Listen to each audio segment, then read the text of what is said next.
Good evening বন্ধুরা, আরেকটা নতুন ব্লগ নিয়ে তোমাদের সামনে চলে এলাম। এই দেখো, আজকে আমি বানাবো এগলেস কেক।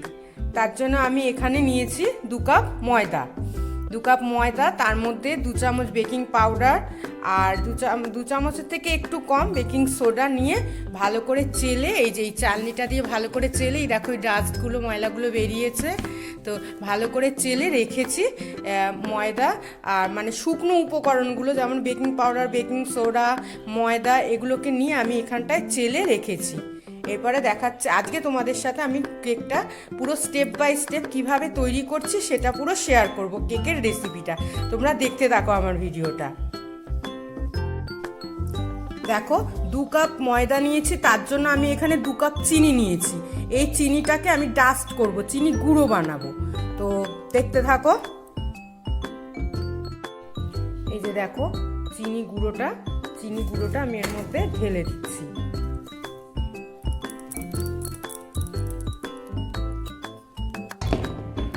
একটু হাত দিয়ে করতে হবে, আটকে গেছে চিনি গুঁড়োগুলো আটকে গেছে।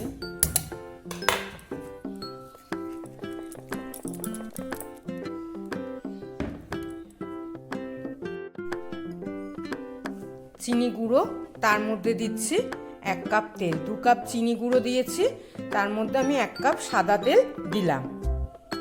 আচ্ছা, এরপর দেখতে থাকো।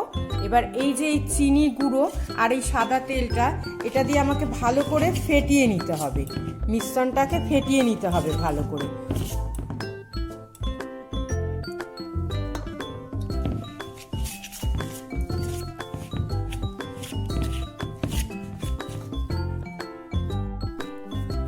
দেখো চিনি আর তেলটা আমি মাখিয়েছি, কিন্তু ওটা তো অতটা তরল না, যার ফলে এটা একটু এঁটে যাচ্ছে।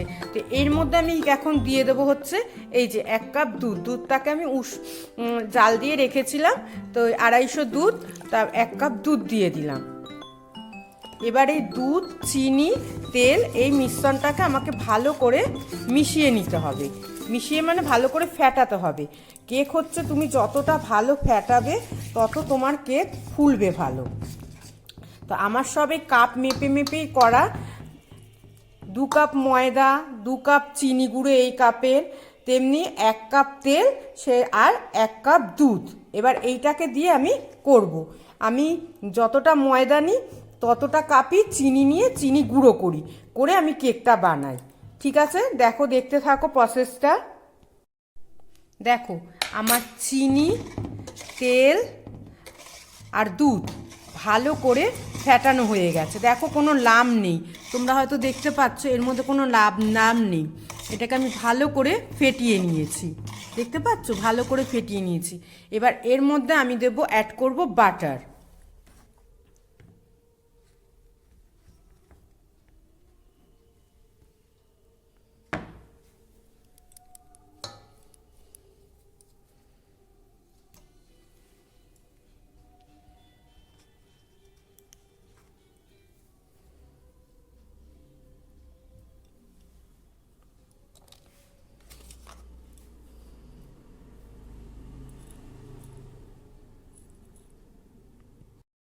এই যে বাটারটা দিয়ে আমি ভালো করে এটাকে এর মধ্যে মিক্স করে নিয়েছি। আর বাটারের যে তোমরা যে একটু ছোটো ছোটো একটু টুকরো মতো রয়েছে, এটা আমি ময়দাটা দিয়ে যখন ফেটাবো এটা পুরো তার সাথে মিশে যাবে, মিশে গিয়ে ভালো একটা মসৃণ ব্যাটার তৈরি হবে।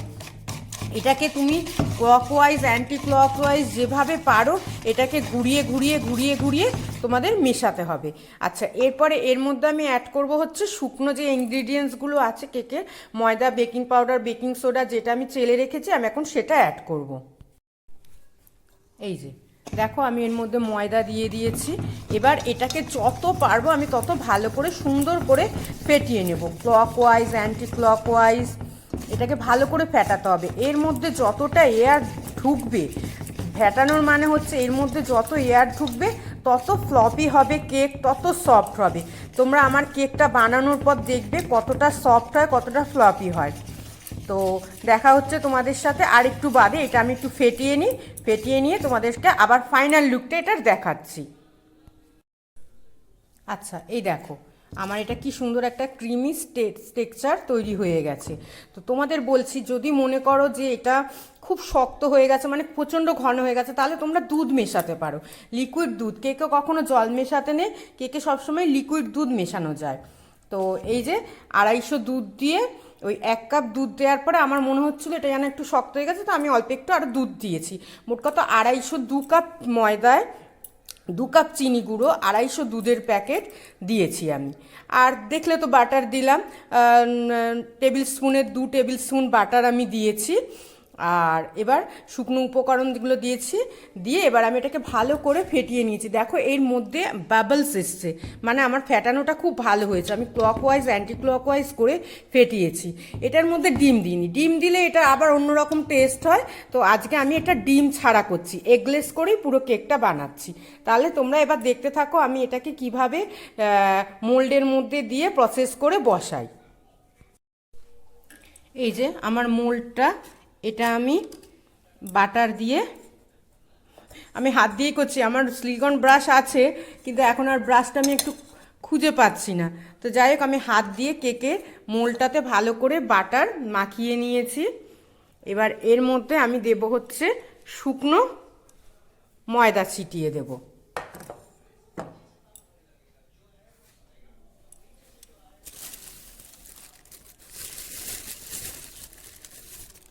এই যে একটু ময়দা স্প্রিঙ্কেল করে এর মধ্যে দিয়ে দেব। এতে কি হবে, এই যে এরমভাবে ঘুরিয়ে ঘুরিয়ে নেব। এতে কি হবে, যখন আমি আমার কেকটা আমি তুলবো, বাটার পেপারের দরকার হবে না, এটাতে এত ভালো সুন্দর উঠে যাবে। দেখো সারা বাটিতে আমি ময়দাটা মাখিয়ে নিলাম। সারা বাটিতে মেখে গেছে, ঠিক আছে। এবার আমি এটাকে ব্যাটারটাকে ঢালছি। দেখো আমি এই যে মোল্ডে ঢেলেছি, ঢেলে একটু ট্যাপ করে নিয়েছি। কত বাবলস দেখেছো, ওপরে উঠে এসছে। এই বাবলসগুলোকে ওপরে উঠে দিতে হয়, উঠিয়ে আনতে হয়, একটু ট্যাপ করে নিতে হয়। আচ্ছা, এর মধ্যে এবার আমি দেব কিছু ড্রাই ফ্রুটস। আজকে আমার কাছে টুটি ফুটি নেই, এই আমন্ড বাদাম আর কিশমিশ আছে।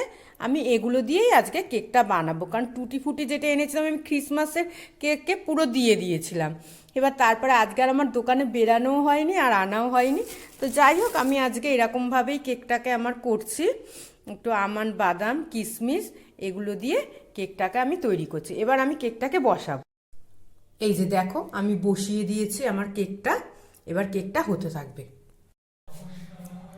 বন্ধুরা, ফাইনালি আমার কেক বানানো কমপ্লিট। এই যে আমার কেকের ফাইনাল লুক দেখো তোমরা। এই যে কেকটা আমার বানানো কমপ্লিট হয়েছে। কতটা দেখো জালিদার হয়েছে, মানে এই যে ফুটো ফুটো দেখছো, তার মানে এটা খুব স্পঞ্জি হয়েছে। তো এটা একটু ঠান্ডা হোক, তারপরে আমি এটাকে ডিমোল্ড করব। তো আজকের জন্য ভিডিওটা এখানেই বন্ধ করছি। তো দেখা হচ্ছে তোমাদের সাথে আরেকটা নতুন ব্লগে। তার জন্য টাটা।